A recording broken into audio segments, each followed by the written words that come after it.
This bout one fall with a 10-minute time limit. In the ring at 290 pounds in the blue corner from Columbus, Ohio, Carl Stiles. And his opponent, the only man to walk from the Valley of Death. He's joined me here in the Mid-South, Humongous.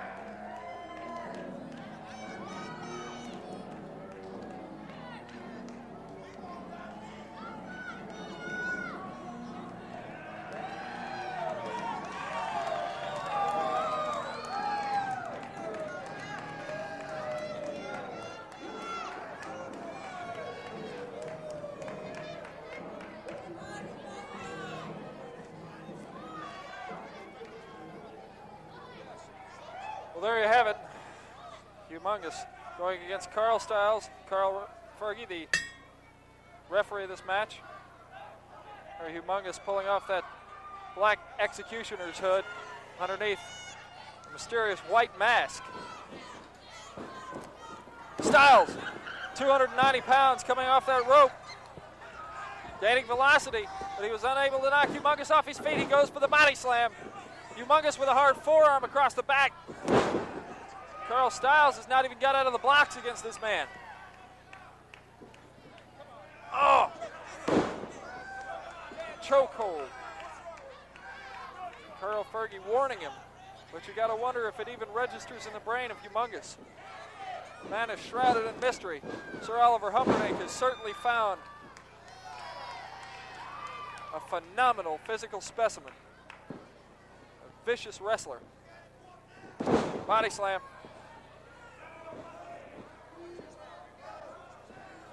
There it looks like he's setting up for that Shenonomaki. The Shenonomaki, extremely dangerous hold, variation of the sleeper hold. Extremely deadly oriental hold that renders a man unconscious. Carl Stiles checked once, twice. Fergie checking the hand again. Hey, he's out. He is out, Joel. Carl Fergie, the referee, and Humongous gained another victory. Humongous is not breaking the hold. Humongous is not breaking the hold, but there, Sir Oliver Humperdinck sticking his hands into the mask of Humongous. A very odd gesture, I guess, on the part of Sir Oliver Humperdinck. Nonetheless, it forced Humongous to break the hold. And now let's go back to Jim Ross in the studio.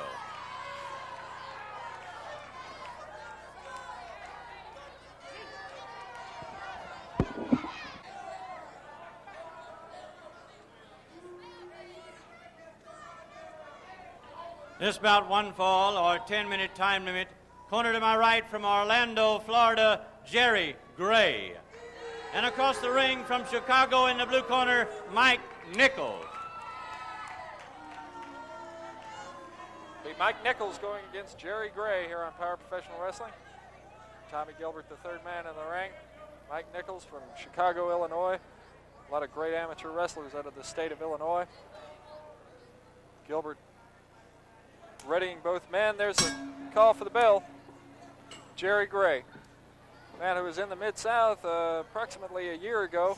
He made his debut here at that point. He's returned. He's put on a few pounds in the gym. He's a very, very good technical wrestler, I've noticed. And as I was saying, he's gained quite a bit in his strength and agility. Nichols there with a headlock takeover. Trying to put the shoulders to the mat there. That type of a headlock is a tough position to pin somebody from, though.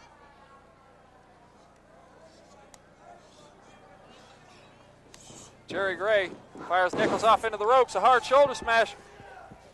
Gray goes down. Nichols elects not to come back off the ropes. Sound tactics strategically this early in the match. Oh! Jerry Gray with that back suplex. Turns the tide quickly on Mike Nichols.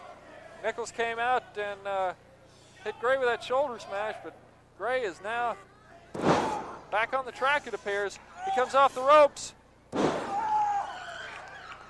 A hard couple of forearms across the side of the head. That's a punishing hold. Jerry Gray with a hard right cross. It's an important match for both these men. Both of them would like to move up in the Mid-South area rankings.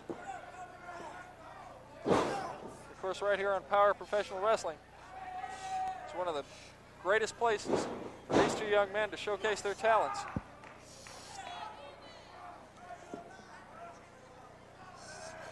These two men are wanting desperately to move into the main event ranking. It's the goal of all wrestlers when they come to the Mid-South area. That's where you make the money. That's where you get the gold, the titles, main events. Top wrist lock. Jerry Gray using the hair there, it appeared, in an attempt to extricate himself from that top wrist lock. He goes to the rear chin lock. Nichols down. See him grimacing in pain. The rear chin lock is a fine hold for controlling the man's body. And Mike Nichols back up to the top wrist lock. Jerry Gray again going to the hair. Note there that he was quite aware of the position of Tommy Gilbert while he was doing that. Hard forearm. Gray with a quick arm whip off the ropes and a big elbow sends Nichols down to the canvas. Nichols has been unable thus far to gain any momentum on Gray there. He fires out with a couple of hard rights. Oh! Reverse neck breaker by Gray. Very punishing hold. 1, 2, 3. And Joel, as Jerry Gray showed us a lot of different maneuvers, and it resulted in a victory over Mike Nichols. And let's go back right now to the studio and Jim Ross.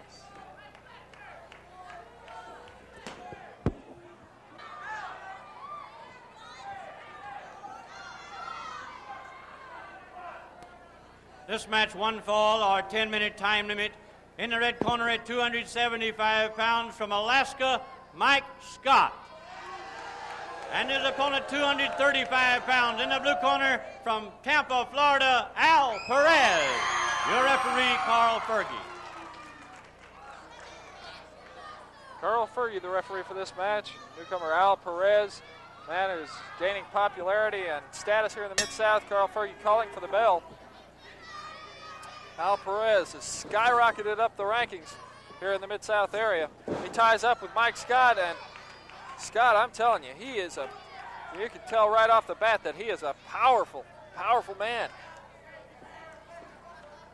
Very stocky, very solidly built. And Perez has definitely got his hands full with this man. But I'll tell you what, this is a good test for Perez, and it's a good place for us to see whether or not Perez can handle the size factor. I mean, this Mike Scott fellow is definitely main event size.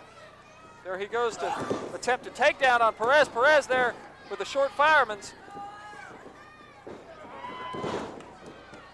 Arm drag takedown. Nicely executed by Perez. As usual, Perez, extremely good technical wrestler. Now there, Mike Scott attacking the eyes of Al Perez. You may notice that Perez has that tape around his head. He was injured recently in a match on Mid-South Wrestling. Very recently, I might add, with the Nightmare. The Nightmare loaded his mask and hit Perez in the head with it. Very disgusting tactic on the part of the Nightmare. Both men tie up. Mike Scott with a knee to the midsection and then a forearm across the back. He goes for the body slam, and he gets it. Perez body slam to the canvas by this huge, powerful specimen. Scott looked as if he was going to come off the ropes, but he's not quick enough for Al Perez. I think he was a little bit overconfident in that situation. Perez has so much heart. And now Perez with a body slam on Mike Scott. Wow. A hard knee in the lateral press. Fergie going for the count. Wow. Al Perez with a body slam. Perez has really come into his own here in the Mid-South, board. He certainly has, Joel, and like you said, he's wrestling under a 40-pound deficit as Mike Scott with 275 pounds to Perez 235. Tell you what, wrestling skill and technique can overcome a lot of weight differences.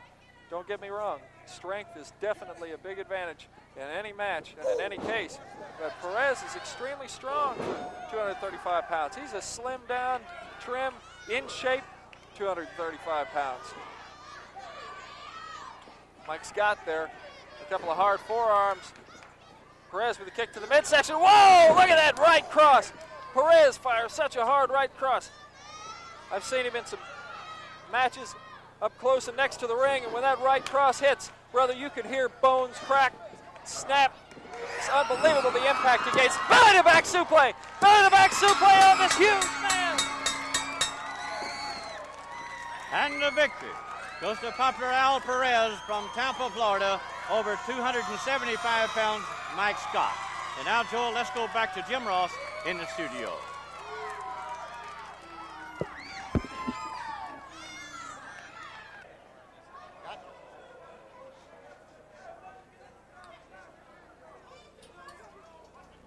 Thank you for staying with us here on Power Professional Wrestling. We're here at the Irish McNeil's Boys Club. I'm Joel Watts. I'll have a guest commentator with me today, Superstar Bill Dundee. As many of you fans know, viewers of Power Professional Wrestling, Superstar Bill recently involved in a confrontation with the Fantastics. That's right, Joel. If you'd like to get this match underway, I'll fill you in on that. And I just came here, folks, to add a little class to this show. Thank you. Well, there you have it. Let's go This to the ring. event, one fall or 10-minute time limit, a tag team match. In the red corner, from parts unknown, the Bruiser. And his team partner from Chattanooga, Tennessee, Pat Rose.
And from the City of Angels, Tommy Rogers and Bobby Fulton, the Fantastics.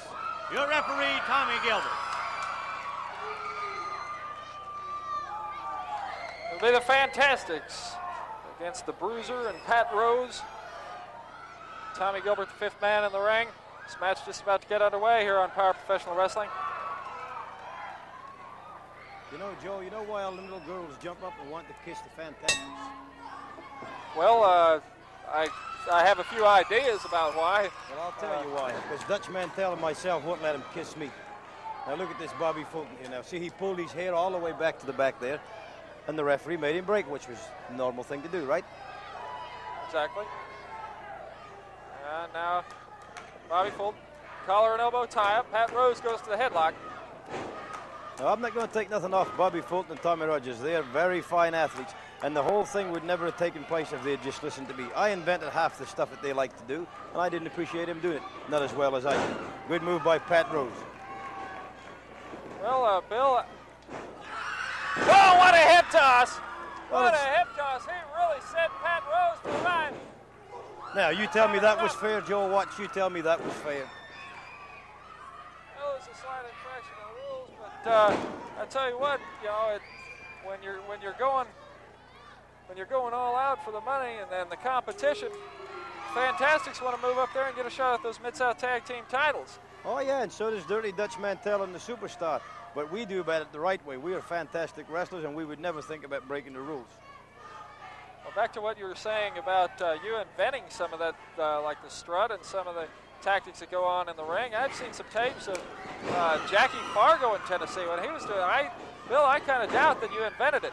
Tommy Rogers goes for a body slam. Oh, yeah, we're not knocking them. They're fine athletes, and that was a real terrific move.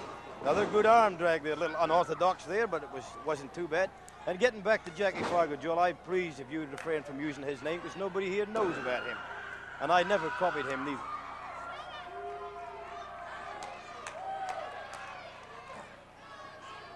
Well, Bill, I tell you, I can understand you being in an argument with these men. The competition in the Mid-South is really hot and heavy.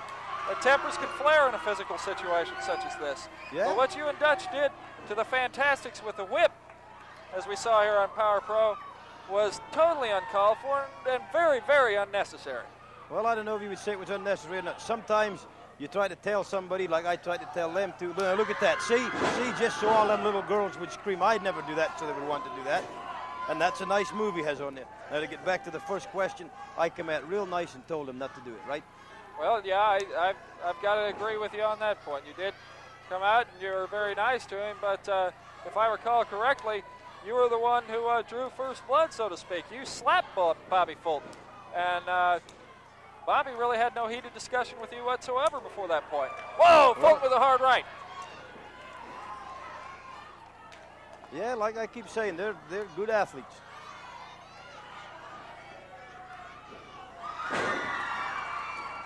Fulton elevates the bruiser, tags into Tommy Rogers, pardon me. There's that rocket off the second ropes.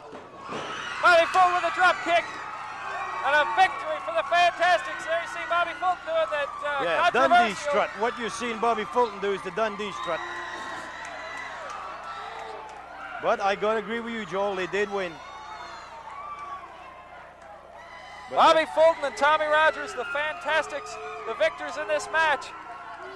Bill Dundee here with me. Definite controversy between you fellas. We'll be seeing more about it here on Power Professional Joel, Wrestling. I'm taking nothing off them before. They won, but they didn't beat Dirty Dutch Mantell and the Superstar in there. Like I said before, they're great athletes, and if the man would just do what he thinks he's supposed to do instead of copying me, I wouldn't be mad at him. That's all I said. And like I said, folks, this is class here and class here. This is all low and this is all great. Thank you. We'll be back with more action in just a moment. Stay with us.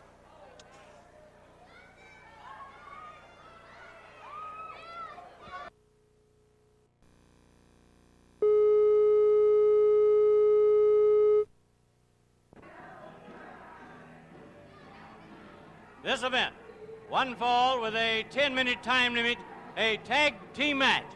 Introducing the team in the ring in the blue corner, Steve Constance and Jimmy Back.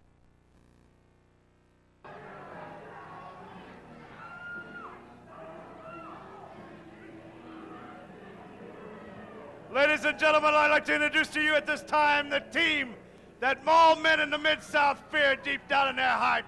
And I'm talking about the team of the new rejuvenated Nightmare and Humongous. And your referee, Tommy Gilbert. Boyd Pierce with the ring introductions here on Power Professional Wrestling. As he said, Tommy Gilbert will be the referee for this match. Contest between a couple of young rookies, a couple of guys that have a lot of potential in professional wrestling. Jimmy Backlund, great amateur background. Steve Constance, a strong young athlete. But they're going up against a couple of raw bone, tough athletes.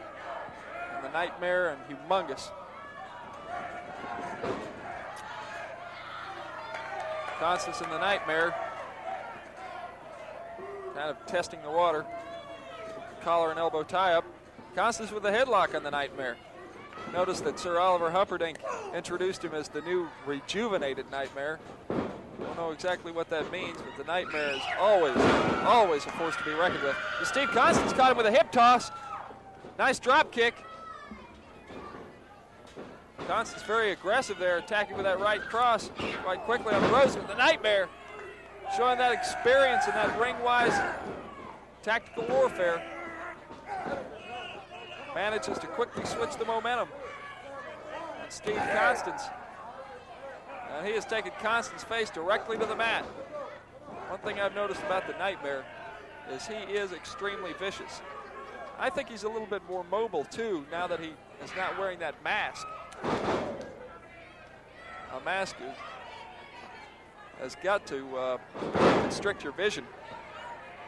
As well as your breathing. Must make it tough to function in an athletic situation. Steve Constance there with the tag in to Jimmy Backlund. He's firing away with all he's got, but to absolutely no avail against Humongous. I don't think it even made Humongous flinch. Backlund with a leapfrog. He's giving it 110%. Like I said before, it is not even phasing Humongous. Humongous has pressed directly above him and brings him down from well over 7 feet in the air. He goes to the Shenonomaki. And boy, it doesn't look like Jimmy Backlund has the strength to break that hold. It looked like Sir Oliver Humperdinck there on the ring apron was forcing Humongous, or giving him suggestion, rather, to break that hold, thus allowing the Nightmare to come in and administer just a little bit more punishment. He adds that pile driver, and that is it. Lights out for Steve Constance and Jimmy Backlund as Sir Oliver Humperdinck's team of the Nightmare and Humongous gain a victory. Let's go back to Jim Ross in the studio.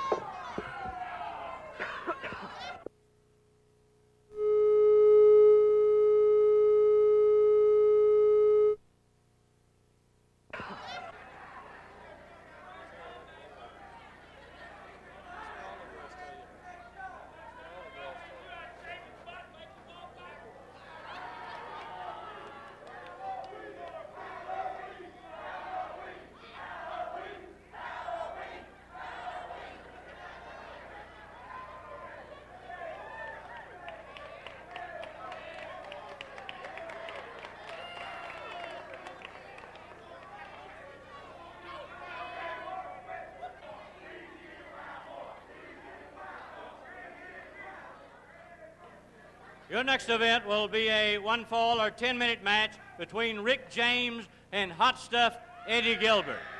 But once again, Hot Stuff has requested and been granted time for an important announcement. Thank you, Boyd Pierce. I would like everyone watching, everyone listening to Hot Stuff to think about and to listen to me real quick here about one thing.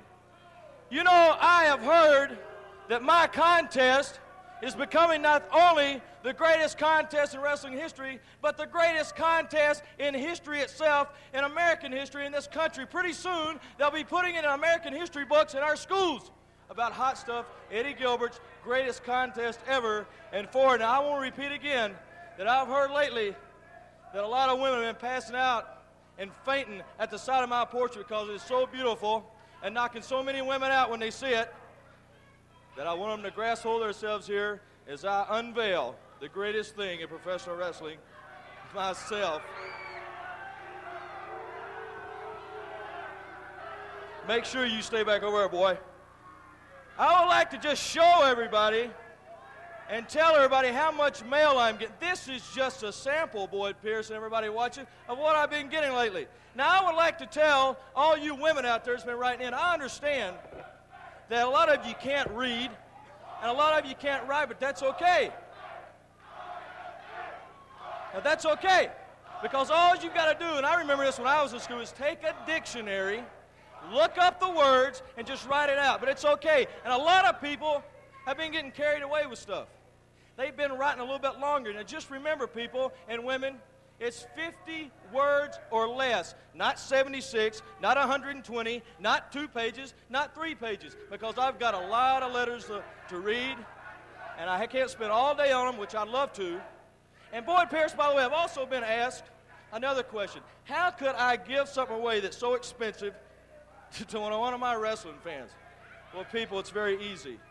I think there's nothing any greater than giving one of my fans something of mine and something closest to me, because my fans are loyal and dedicated, and I love you all like I know you love me. And one other thing, Boyd Pierce, from now on, don't introduce me from Lexington, Tennessee. I think it's about time everyone knew where I'm from, and that is Eddie Gilbert, Hot Stuff, from every girl's dream. So take your little pen out there and write it down.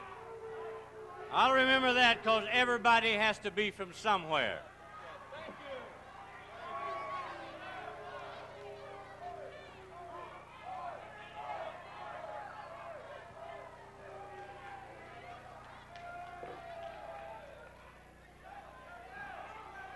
there once again, Eddie Gilbert, stating that this portrait is up for grabs, so to speak.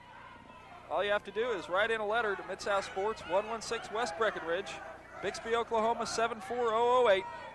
Be sure and address it to Hot Stuff, care of Mid-South Sports. As he said, it's a very expensive portrait. Here's Carl Fergie calls for the bell.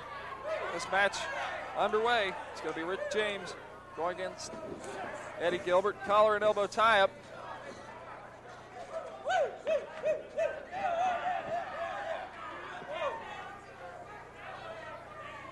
Gilbert being a little flamboyant there as they go back to the collar and elbow tie-up once again. Rick James takes him to the ropes. Carl Fergie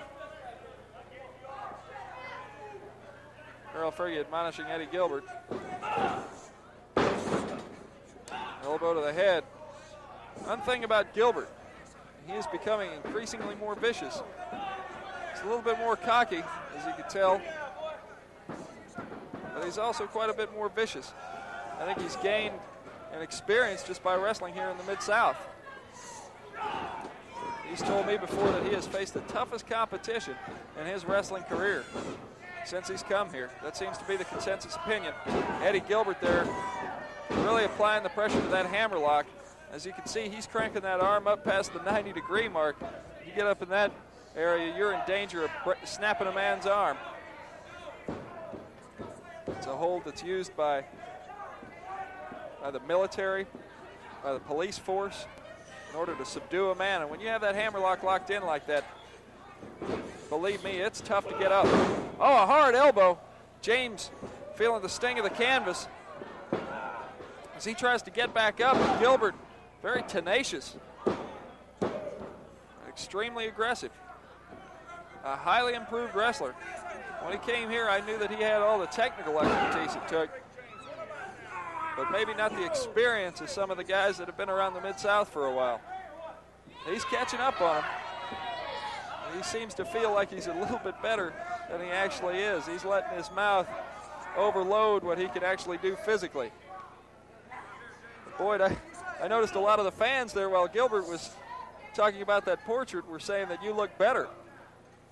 Well, the fans is it the precious. corporate blazer? They're my fans, and I love them. They know it, and they've backed me. But I'll tell you, we talk about Eddie Gilbert, hot stuff Eddie Gilbert, being conceited and cocky, but he's a tremendous grappler, and I respect him for that, Joel. So I just stand by and listen to him say what he has to say.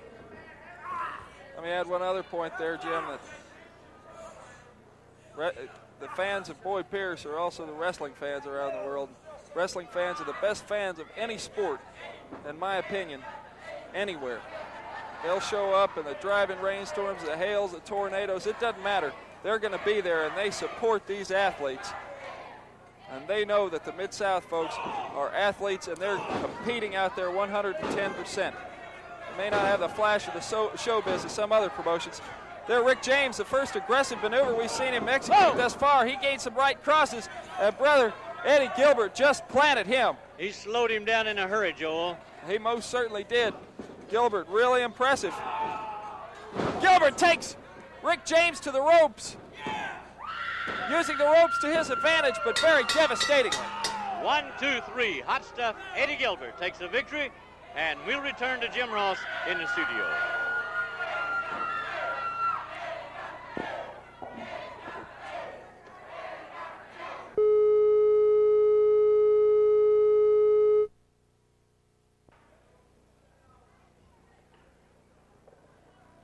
This bout with a one fall or 10-minute time limit. In the red corner, dressed in black and yellow, Larry Clark. And across the ring, in the blue corner, Bruiser Bob Sweetan. Tommy Gilbert, your referee. A round of applause for Bruiser Bob Sweetan as he sets to take on Larry Clark. Of course, Tommy Gilbert will be the third man in the ring for this event. There's the bell. These men tie up at a collar and elbow tie-up. Bob Sweetan with a distinct weight advantage. And experience advantage in this match. He has really been bitterly embroiled in a feud with Ted DiBiase of late. DiBiase, of course, blaming Sweetan for the loss of the Mid-South Tag Team titles. I personally don't feel that that was the case as much as the talent of Wendell Cooley and Al Perez was what took those belts. As Bruiser Bob Sweetan applies that headlock with increasing pressure on Larry Clark, Clark decides to get rid of him, takes Sweetan to the ropes. Sweetan, I think, outsmarting Larry Clark as well as out-horsing him physically.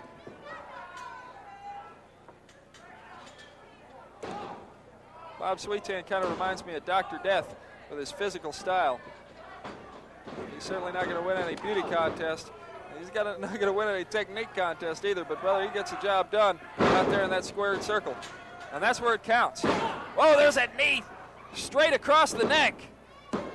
He ties up a leg. Tommy Gilbert with the count. A big, powerful knee takes in Larry Clark, the winner, Bruiser Bob Sweetan. Let's go back to the studio and Jim Ross.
Pretty boy. Huh? What do you think now?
Yeah!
Thank you.